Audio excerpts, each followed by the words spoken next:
Warahmatullahi wabarakatuh.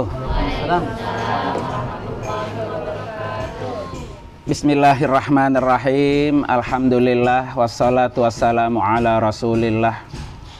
Wala haula wala quwata illa billah, amma ba'du. Qala rabbi shrah li sadri wa yassir li amri wahlul 'uqdatam min lisani yafqahu qawli waj'al li waziran min ahli. Subhanaka la ilma lana illa ma 'allamtana innaka antal alimul hakim. Shadaqallahul azim.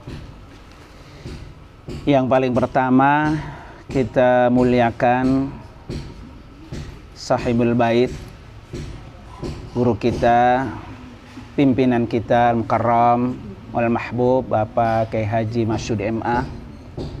Kita doakan biar selalu panjang umur, diberikan kesehatan, barokah, dan terus menebar manfaat buat umat.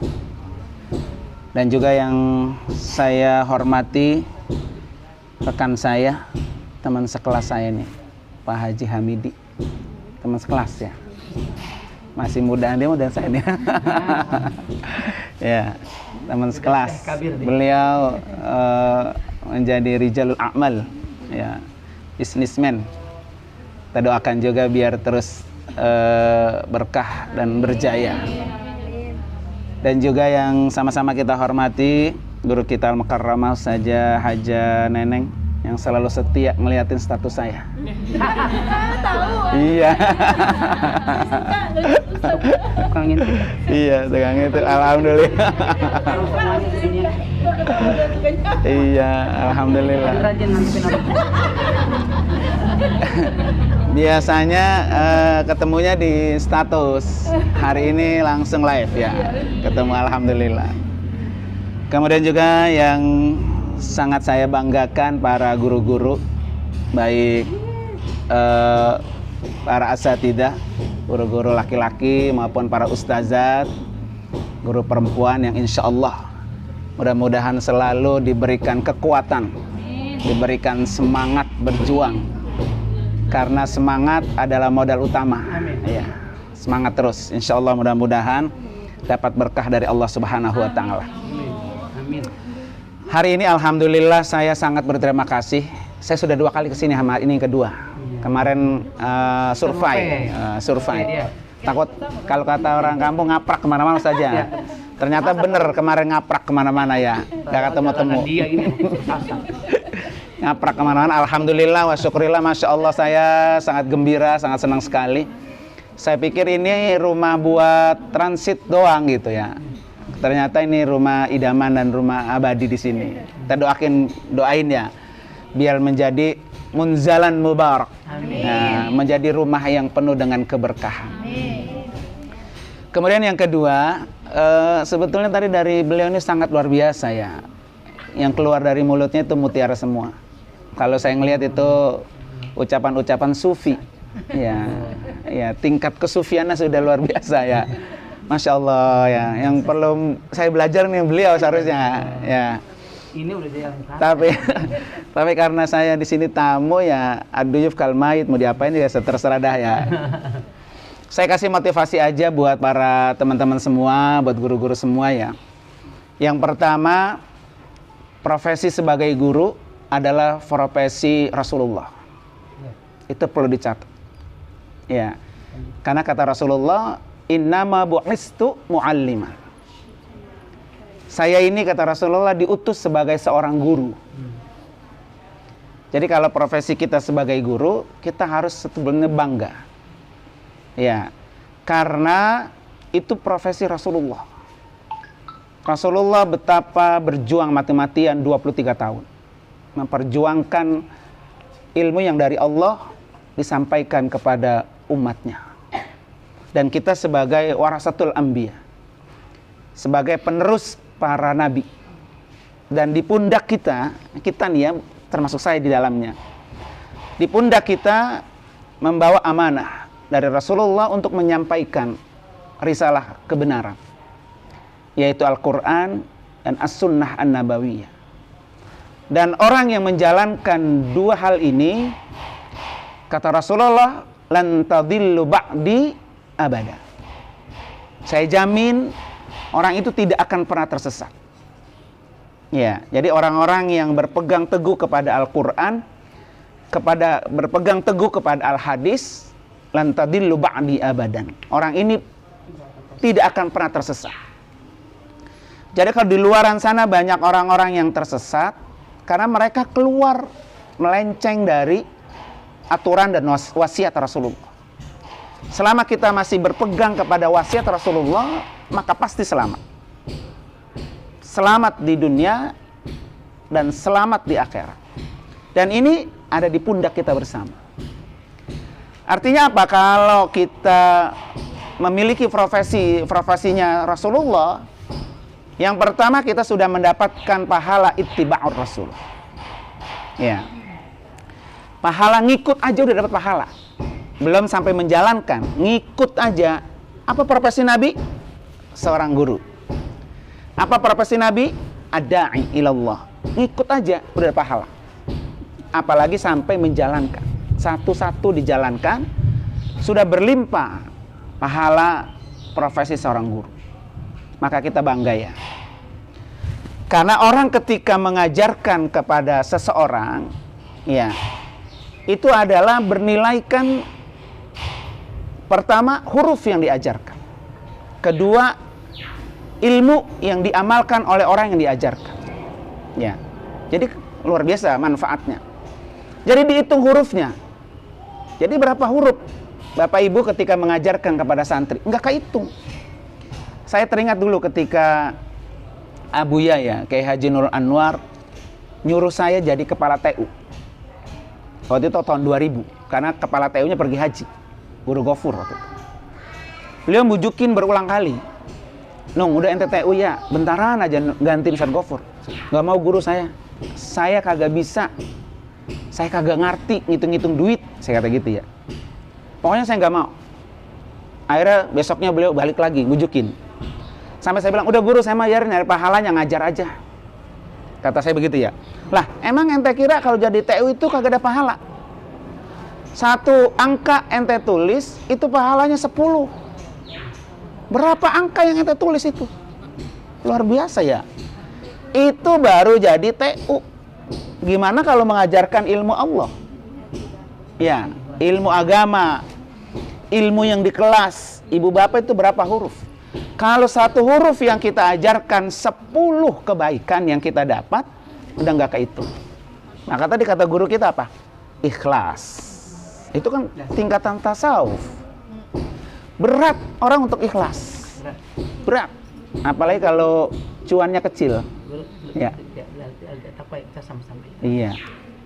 Kalau cuannya kecil ya, ikhlasnya tambah jauh ya. Makanya guru kami dulu itu almarhum Bapak Kiai Haji Tajuddin, beliau memaknai ikhlas itu gampang banget. Lu berak di kebun, habis lu berak, lu longkol lagi nggak?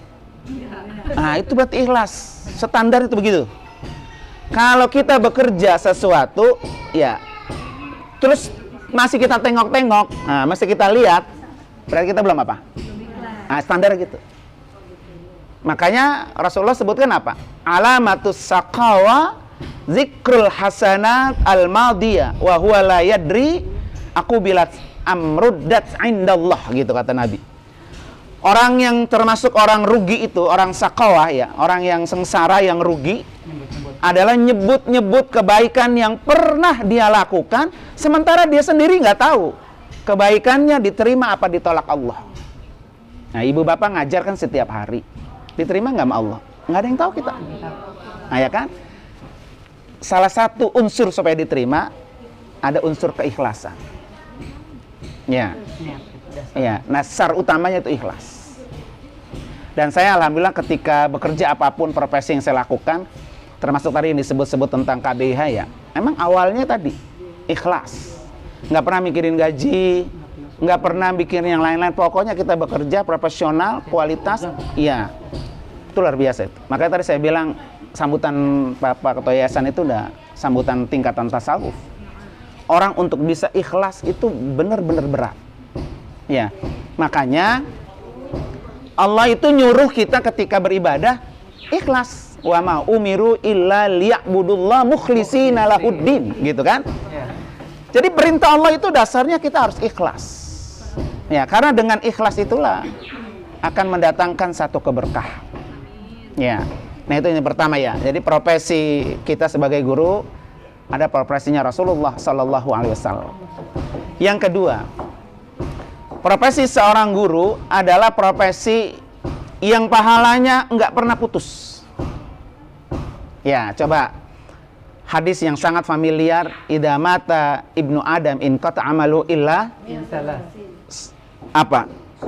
Sedekah, ilmin yantafa, kemudian tiga-tiganya ibu tuh punya.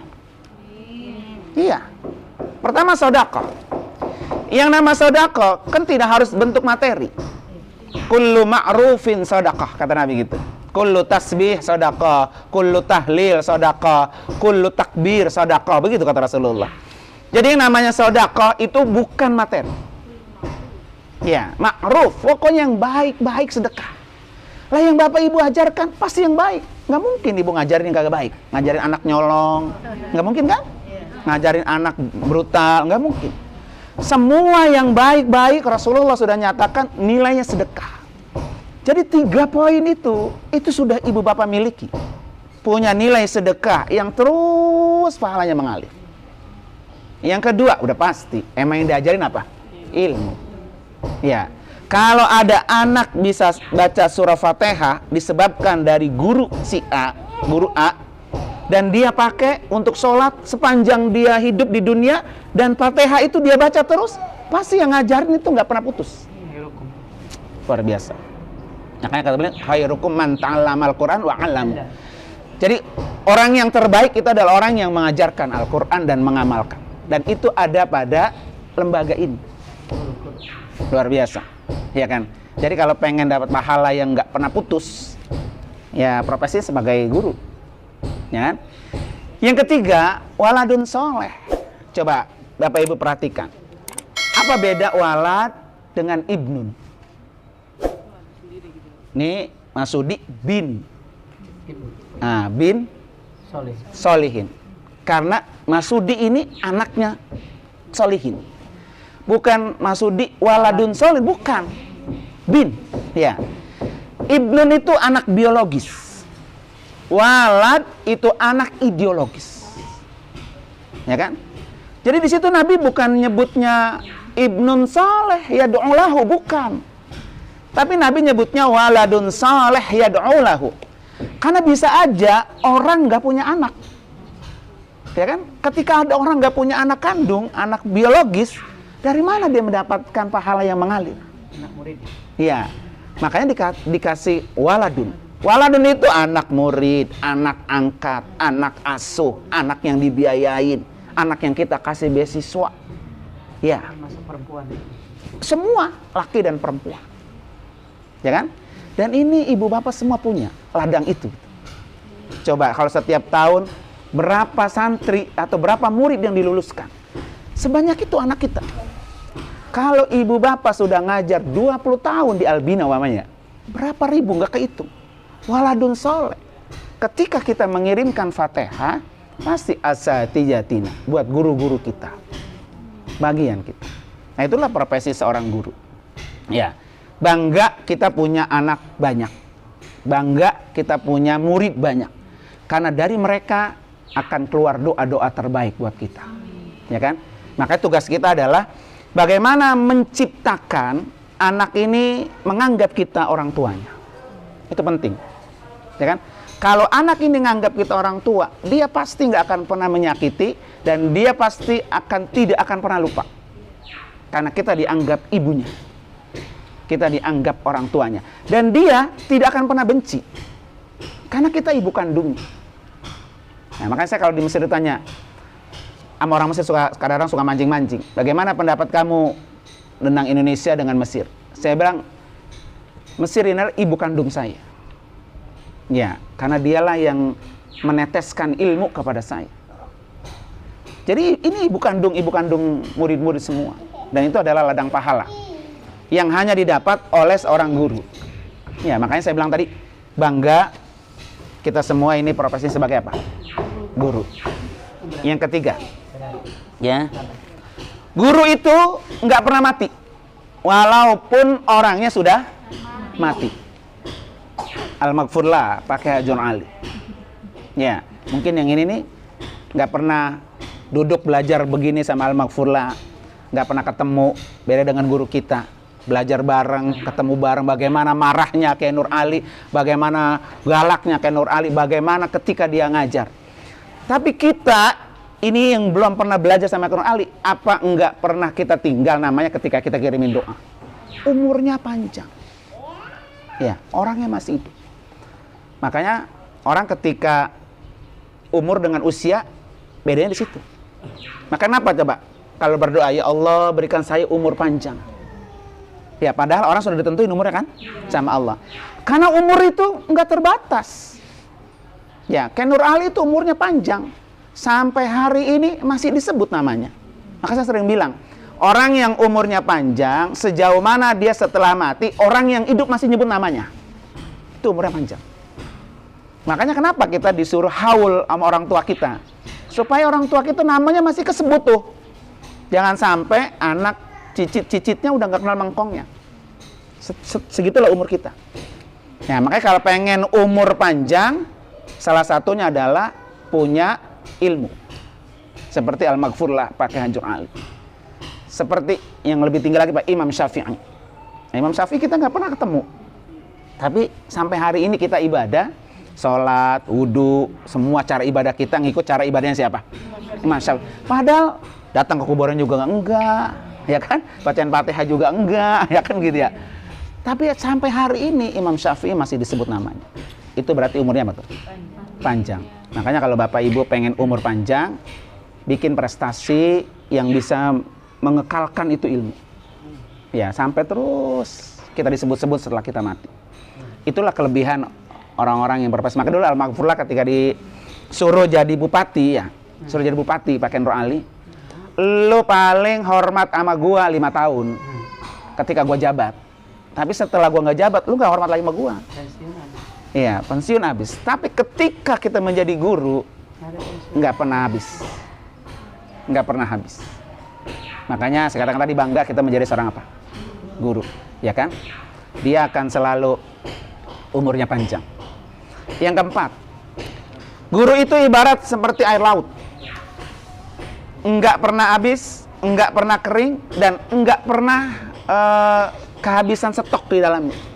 Coba lihat, berapa ribu nelayan yang setiap hari mengambil isi laut. Beraneka jenis isi di laut itu semua diambil oleh manusia. Tapi pernahkah laut itu kehabisan stok? Enggak pernah. Ya, makanya kita itu seperti lautan, selalu bisa memenuhi semua kebutuhan orang.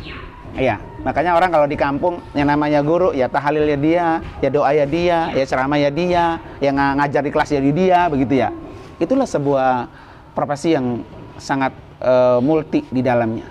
Makanya saya katakan tadi, bangga kita menjadi seorang guru. Yang kelima, guru itu seperti pohon yang besar. Banyak orang berteduh di bawahnya. Ya, banyak orang yang bernaung di bawahnya. Termasuk ketua yayasan ya. Berapa banyak orang yang bernaung di bawah yayasan itu. Karena yayasan Albina ini menjadi pohon yang besar. Di dalamnya mengayomi orang, membuat orang tuh nyaman, membuat orang tuh adem gitu ya. Membuat manfaat banyak orang. Makanya ketika kita berdekatan dengan pohon, apa manfaatnya? Pohon mengeluarkan apa? Oksigen. Nah, kita butuh oksigen. Nah, itulah. Jadilah guru begitu. Ya, yang dibutuhkan orang kita keluarkan. Dengan apa? Dengan ilmu selalu kita keluarkan. Tapi pohon nggak pernah kehabisan oksigen, ya kan? Karena dia setiap hari, setiap saat lu dikeluarkan. Artinya apa? Kalau ketika Bapak Ibu setiap saat mengeluarkan ilmu, jangan pernah takut. Ilmu itu akan habis. Dia akan tumbuh lagi, dan terus tumbuh berkembang. Apalagi dengan zaman yang penuh dengan teknologi seperti sekarang ini ya. Ilmu itu udah bisa diraih, didapat dari berbagai aspek. Ya, dari YouTube, dari media sosial dan lain sebagainya. Tapi satu hal yang harus dicatat. Bagaimanapun kita dapat ilmu di mana-mana, ilmu bersanad jauh lebih utama. Bersanad itu punya mata rantai gitu. Bapak Ibu belajar ke sini, ini belajar ke Qur'an Ali. Qur'an Ali belajar lagi sampai ke Rasulullah. Jadi jangan nyomot di tengah jalan. Ya, itu lebih utama. Jadi ketika orang berilmu, bersanad jauh lebih utama. Makanya jangan sembarangan ngaji. Jangan sembarangan ngambil nyomot sini, nyomot sono ilmunya gitu ya. Tapi cari gurunya. Maka orang ketika belajar Al-Quran, syarat utama orang belajar Al-Quran talaki. Harus kayak gini nih, berhadapan. Oh ini guru saya. Nah, liko namanya. Ini guru saya. Ya kita bangga termasuk orang-orang yang punya mata rantai ke atas. Al-Maghfurlah Pak Kajur Ali. Walaupun mungkin ibu-ibu banyak yang belum pernah belajar ke Pak Kajur Ali, saya yakin. Saya merasa dipukul. Tuh luar biasa ya. Jadi beruntung. Nah ini kan di sini ada titisannya. Ya bukan titisan nyibrolong doang. Nggak puasa bisnis, paling siapa yang nggak puasa saya. Langsung pukul bang dulu. Tapi berkah kena pukulannya. Alhamdulillah. Yang pada bohong. Nah, coba kalau pukulnya banyak, berkah lagi ya. Dipukulnya sedikit ya. Nah ini sebagai motivasi aja buat guru-guru semua. Mudah-mudahan tetap semangat ya. Tadi bener banget ini apa kata orang, selama yang kita kerjakan benar, jangan pernah takut. Ya, apa kata orang luar sana itu, kalau orang berilmu itu emang cobaannya adalah menghadapi orang yang hasud. Itu sudah sunatullah. Orang berilmu dosanya adalah hasud. Ya, guru sama guru dengki itu emang cobaan di situ. Ya, orang hasud itu berdampingan. Ya, makanya Allah ajarin satu doa supaya hati kita nggak punya dengki sama orang lain. Apa? Doanya tahu? Hah? Apa? Wala taj'al fi qulubina ghillal lil ladzina amanu innaka raufur rahim. Ya Allah, jangan kau jadikan hati saya ghillah. Ada penyakit dengki, hasud, nggak suka dengan orang lain, benci dengan orang lain. Nah, itu selalu menjadi amalan buat kita semua ya. Baca setiap habis sholat, wala taj'al fi qulubina ghillal lil ladzina amanu innaka raufur rahim. Maka kenapa dikata gila itu ada innaka raufur rahim? Karena hanya Allah yang punya kasih sayang yang lemah lembut. Ya. Orang kan sensitif banget ya. Diginiin, dengki, hasud, iri dan lain sebagainya. Tadi kata gue, udah itu buang jauh-jauh. Kenapa buang jauh-jauh? Hari ini kita duduk bareng. Besok nggak ada jaminan kita ada. Ya, kalau hari ini kita masih dengki, benci, hasud dengan orang lain, kalau besok kita nggak ada, mau dibawa mati itu hasud. Nah, begitu kan? Jadi hidup ini hanya sekali, dan yang sekali itu ketemu dengan kita berkualitas. Ya, saya ingat juga Buya dulu. Waktu saya mau berangkat ke Mesir, saya rada-rada nggak mau. Karena saya kenapa nggak mau? Nggak punya cuannya. Nah, beda dengan beliau. Ya, beliau cuannya banyak ya. Kalau kita minal fuqara wal masakin. Ya kan? Ketika Abu ya nawarin, udah ente ke Mesir. Ya Allah, guru saya nggak bisa. Kata beliau apa? Hidup itu semasa kesempatan. Hari ini datang tawaran, belum tentu besok datang. Kalau hari ini ente nggak terima, jangan pernah berharap besok datang lagi. Itu pesan begitu. Saya ke Pakistan jauhan lagi. Iya, ya kan? Jadi kesempatan hidup itu hanya sekali. Dan yang sekali itu betul-betul harus bermakna. Ya kan? Hari ini ketemu, besok belum tentu. Hari ini kita berjumpa, besok belum tentu. Hari ini begini, besok lain lagi. Dan besok lain lagi dengan esok. Ya kan? Nah, karena itu ketika kita ketemu hari ini berkualitas. Kualitas ibadahnya, kualitas zikirnya, kualitas persahabatannya, kualitas ngajarnya, kualitas semua-muanya. Karena yang berkualitas itulah yang diterima oleh Allah Subhanahu wa taala. Ya, ibadah juga sama. Ibadah yang berkualitas adalah ibadah yang diterima. Bukan ibadah yang kuantitas. Ya, tapi ibadah yang berkualitas. Jadi kalau ibu bapak sholat duha 12 rakaat, ya, kagak ngerti cara sholatnya, lebih baik 2 rakaat tapi berkualitas. Nah, begitu kan? Artinya apa? Kualitas itu tetap diutamakan dibanding kuantitas, apalagi kualitas dengan kuantitas. Masya Allah, luar biasa ya. Mudah-mudahan ada manfaatnya. Terima kasih dan mudah-mudahan kita berjumpa kembali. Dan saya berharap kita bisa dipertemukan di depan Baitullah. Pengen nggak? Pengen dong. Pengen banget atau pengen aja? Pengen banget. Berkali-kali. Dulu saya di KBH itu guru ya, ada program menghajikan guru-guru atau mengumrohkan guru-guru. Ya, ini kuncinya dikasih di sini apa dikasih ke sini aja? Off the record. Off the record aja deh ya. Boleh. Kuncinya. Yang penting Bapak Ibu bisa umroh gratis. Ya. Kuncinya yang akan saya kasih. Dulu saya udah pernah ya misalnya. Iya. Lisa kan. Nah, mudah-mudahan. Tapi di Vienna. Ya, mudah-mudahan ya. Mohon doanya, insya Allah saya besok tanggal 30 Januari akan berangkat. Pengennya tanggal bulan Maret sama beliau. Amin ya Allah, amin ya Rabbal alamin. Ya, sama beliau. Mohon doanya ya, mudah-mudahan. Haji Amidi juga katanya. Amin. Transparan belum nyampe. Ya doain ya, mudah-mudahan. Tapi nanti nggak apa-apa, nanti saya kasih tip buat guru kita. Dulu waktu lagi awal, kenapa sih harus ada berdiri KBH itu? Salah satunya karena ingin menghajikan dan mengumrohkan guru-guru gratis. Karena haji dan umroh itu berat. Ya, kecuali orang-orang yang mampu. Ya kan? Makanya dibukain pintu lah. Maka kenapa beliau itu mau jadi ketua KBH? Karena saya ingin mengantarkan guru-guru menjadi muslim sempurna. Bisa nyaba ke Baitullah, bisa ketemu dengan Rasulullah. Dan itu sebuah prestasi yang langka dan berat untuk setiap muslim. Mungkin hanya sebagai impian. Masih sekarang kan di Atakwa kayak gitu, masih. Enggak tahu saya. Iya, pasca saya nggak tahu. Gitu ya. Iya, pasca saya nggak tahu. Karena dulu itu boleh hasil ijtihad beliau itu ya.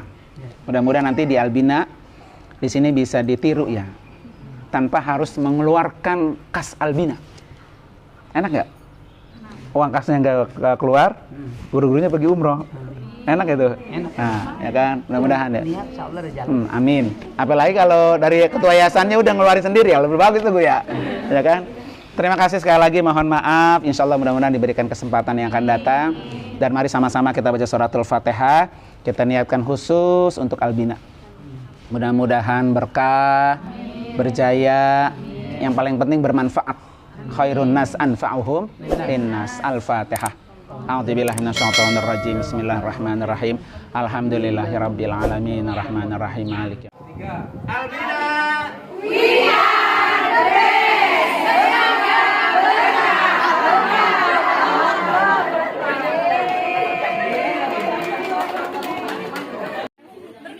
Oke, alhamdulillah hari ini silaturahminya dengan Yayasan Albina dan guru-guru yang cantik semua. Sehat semua ya. Semangat. Pokoknya Albina is the best. Pak Ustadz is the best.